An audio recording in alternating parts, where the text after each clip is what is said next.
Book 150. Good morning, good morning. Welcome back to Morning Motivation with Matthew Daniels, and today I'm going to tell you guys about the innocent criminal and the king's new tax.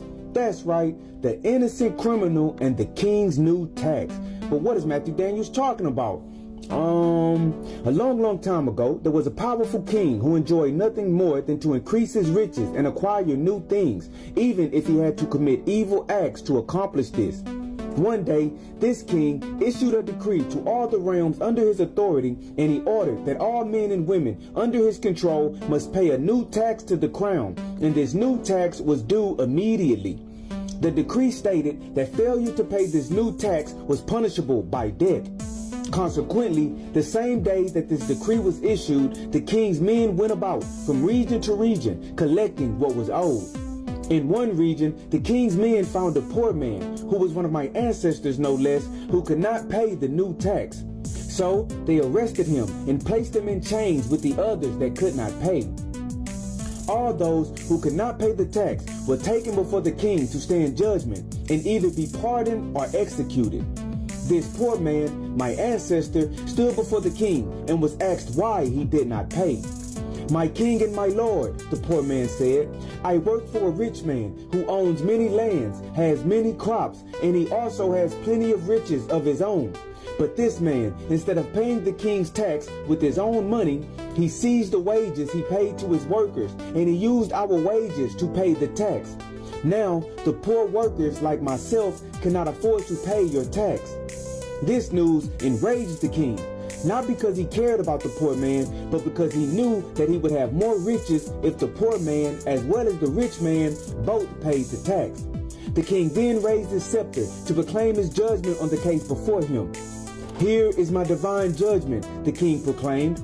"The rich man who has taken from the poor man to pay my tax and has not paid my tax with his own possessions is sentenced to death, and this judgment cannot be undone." The king then commanded the poor man to tell him who the rich man was, so that his soldiers might go and seize him.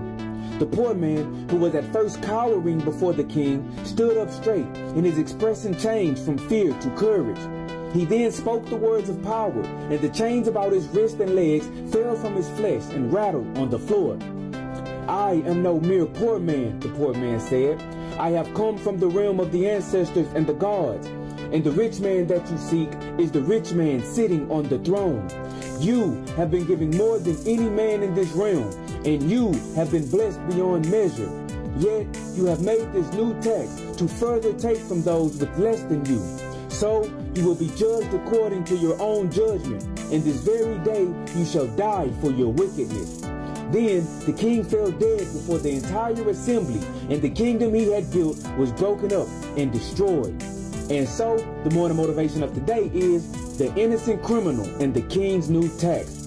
No matter what your status in life may be, I guarantee you that you have been blessed with something that you can use to fulfill your purpose on earth.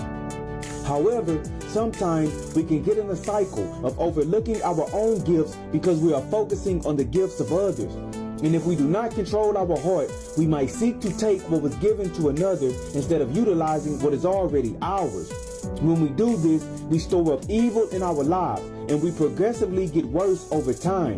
And when we least expect it, we will be called to account for our deeds, and the things we have done unto others will undoubtedly be done unto us. So today, nurture your own gifts and learn how to use what the gods have given to you. And as you go out and chase your dreams, you should strive to always do that which is good. And remember, you are awesome, you are amazing, you are wonderful, and you are great. And you are going to change the world. I just hope I'm still alive to see it, family. I'm out. Good morning.